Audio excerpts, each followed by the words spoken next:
Hello students, how are you all? I hope you all are doing good. Children, as you all are aware that we were doing chapter 14 water, and in this chapter till now we have finished with what is the importance of water, how water is useful for all living organisms, different uses of water. After that we have done different sources of water like rainwater, which is the purest natural resource of water, then groundwater, surface water we have done, and then we have done sea water, which is like our earth is consist of three-fourth of water, but most of the water we will find it out in seas or ocean, which is saline and is of no use, but that is not getting wasted since that water get evaporated from sea and ocean and goes into atmosphere. Again it will come on earth in the form of rainwater, which is one of the purest form of water only.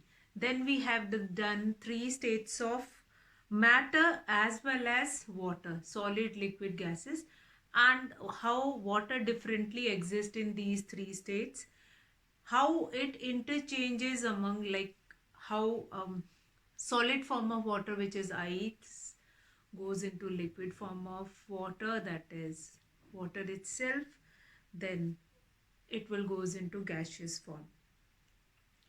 Then today we are going to do about water cycle. Water cycle, now if we understood this change, like ice changes into liquid water, then when we heat it, it will changes into water vapor, which is gaseous form of water, and that only we will be finding it in water cycle. Now what in water cycle, what happened, water changes its states, like water from different resources get evaporated, goes into atmosphere, there it is going to condense, then get precipitate on the earth in the form of water or snow. So water cycle, what is the importance of water cycle? First of all, what is water cycle? The continuous circulation of water in nature is called water cycle. Now water changes its states and continuously moves from earth to the atmosphere and from the atmosphere back to the earth again. This continuous circulation of water in nature is called water cycle. Water water changes its states. Water changes its states and and continuously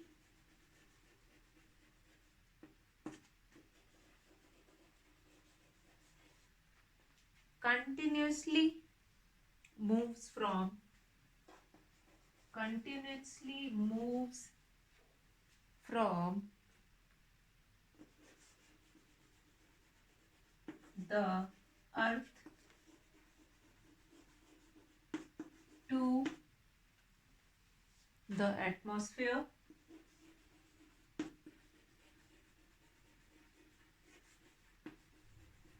and from from the atmosphere and from the atmosphere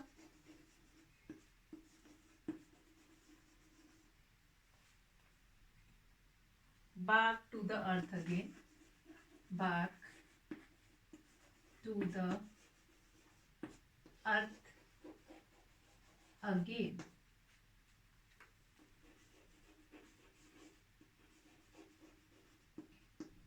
Now what we have written, water changes its states from its states and continuously moves from the earth to the atmosphere and from the atmosphere back to the earth again. This continuous circulation, this continuous circulation, this continuous circulation of water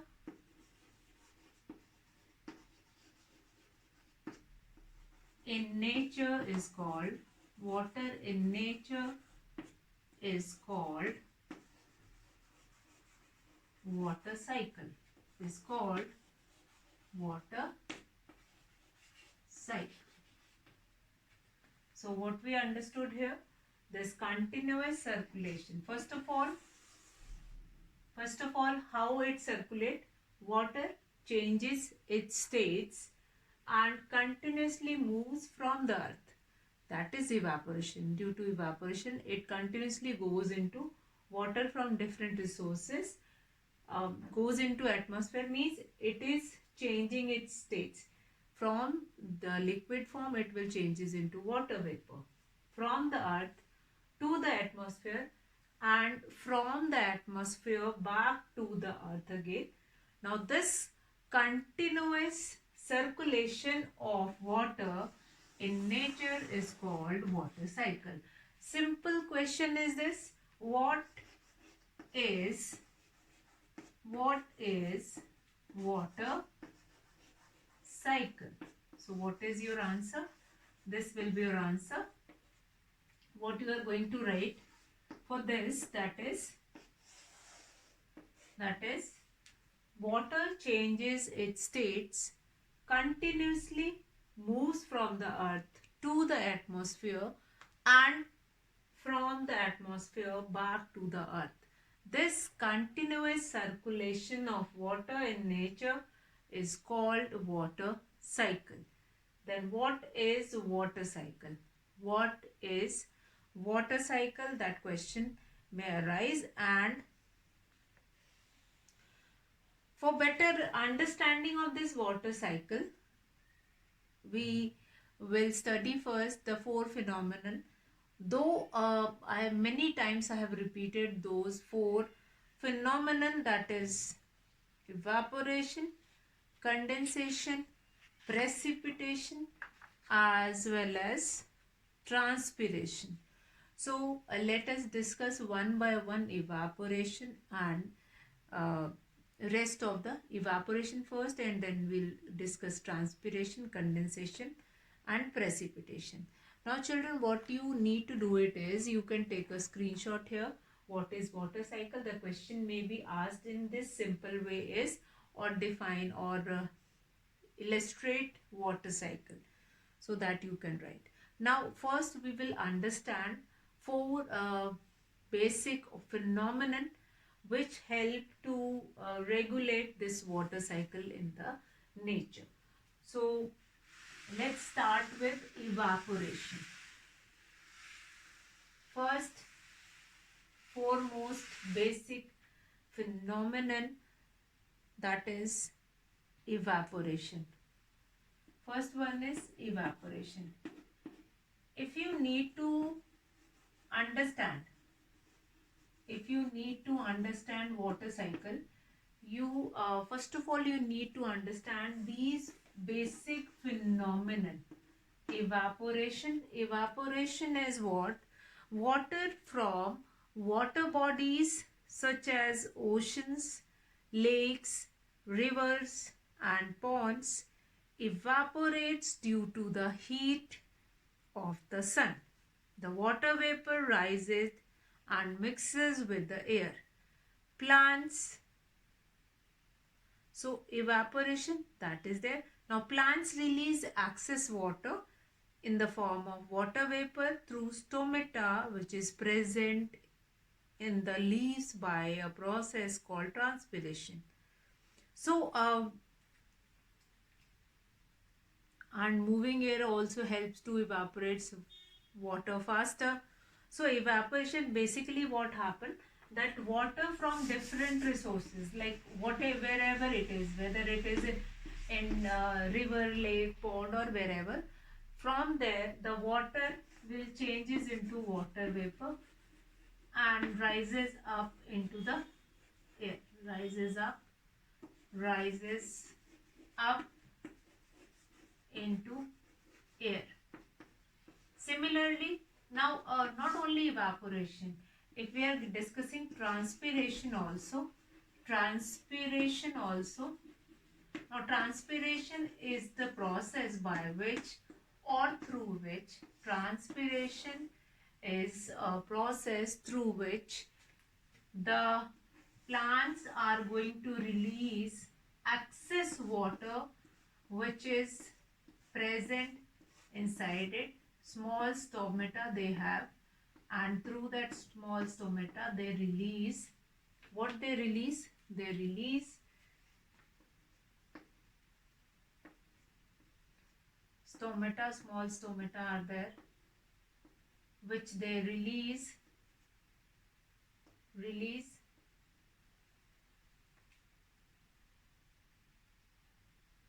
water, excess water, which is released through stomata, excess water which is released through stomata.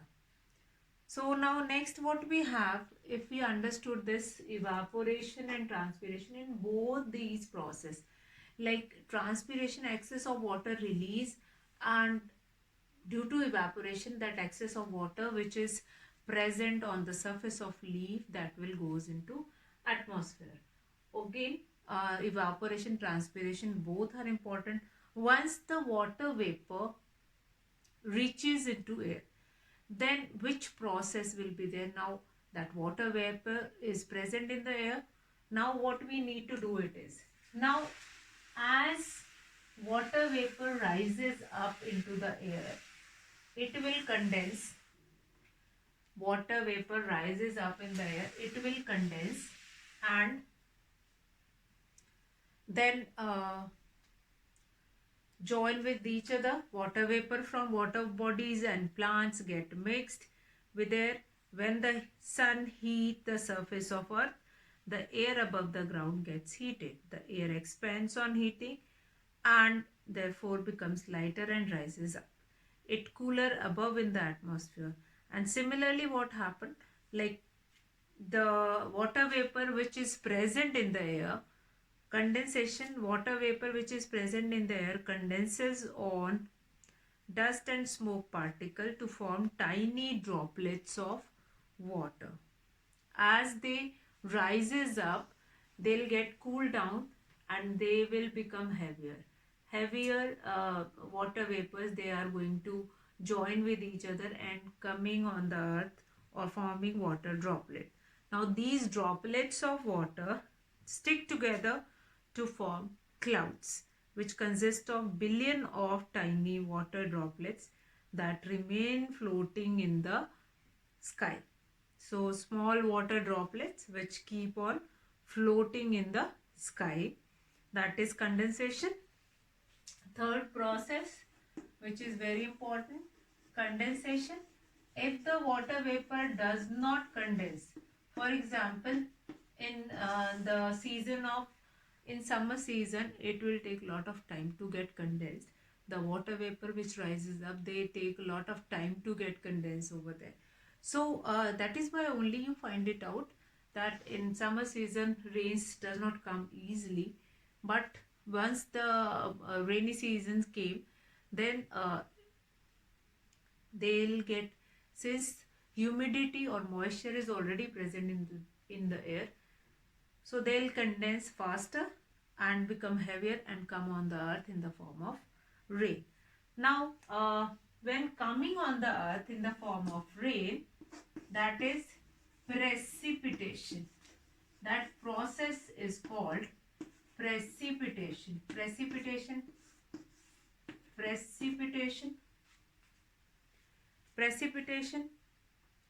the water droplets which rise up, goes into atmosphere higher up and then get precipitate. As more and more of these water droplets combine, the clouds get heavier. Eventually, the clouds cannot hold the heavy water droplet in the air. They start to fall to the ground as rain. Now, the process by which water vapor present in the atmosphere condenses and falls down as rain is known as precipitation. Sometimes, when it is very cold, the water drops may freeze and fall as hail or snow. So, precipitation, water droplets which are already present in the air, they'll get condensed. They comes on the earth in the form of rain.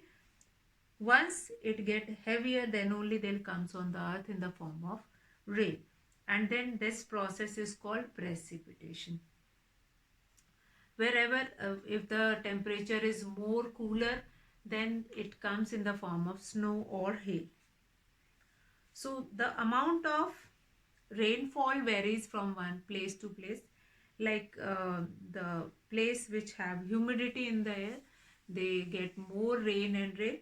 But the dry places like desert area, they will not get, since moisture is not present into the air.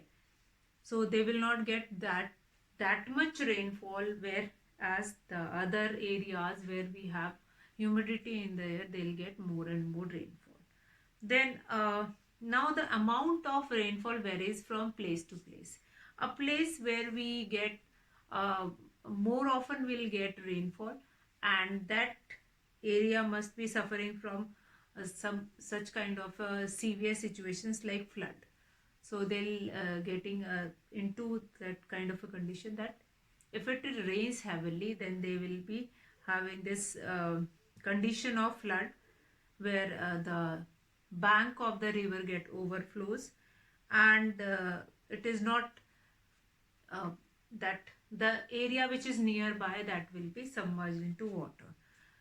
As well as if there is no rainfall for plenty of time, or for a long, abnormally for a long period of time, if will be no rain, then they will be getting such kind of a severe condition, that is drought. So drought, in earlier period when we do not have tube well or hand pump, certain artificial source or different resources which help them to take it out water. So at that time what happened, that is, will get such kind of a condition, drought. And if it rains heavily, then it will get a condition of flood. So both these terms are very important in terms of water. Like the abnormally long period of no rain is very, or very little rain is called drought. Number two, the rainfall is so heavy that river rises above their banks to overflow to the nearby areas, and the land gets submerged in water. Now this kind of a condition is called flood. So drought and flood are natural calamities or disasters which affect the lives of thousands of people. So we'll be discussing this only. To case study also we'll be discussing, that is related to the that is drought as well as flood. So now the soil which is dries up and crack up, that kind of a condition rises up due to drought only, and both plant and animal life both will be badly affected. Now so this flood and drought, that introduction of these two terms we have done just now. So that only we will be discussing in tomorrow's class. So today we have done few basic concepts which is related to water cycle, how water cycle goes into atmosphere, how it runs into atmosphere, that also we will see. Then needs and availability of water also we will be doing it. So you just go through that water cycle and how this four basic steps which we have done, like evaporation, condensation, transpiration and precipitation, will help you to understand that water cycle. So Rest of the things we will be doing it tomorrow. That's all for today, children. Have a good day.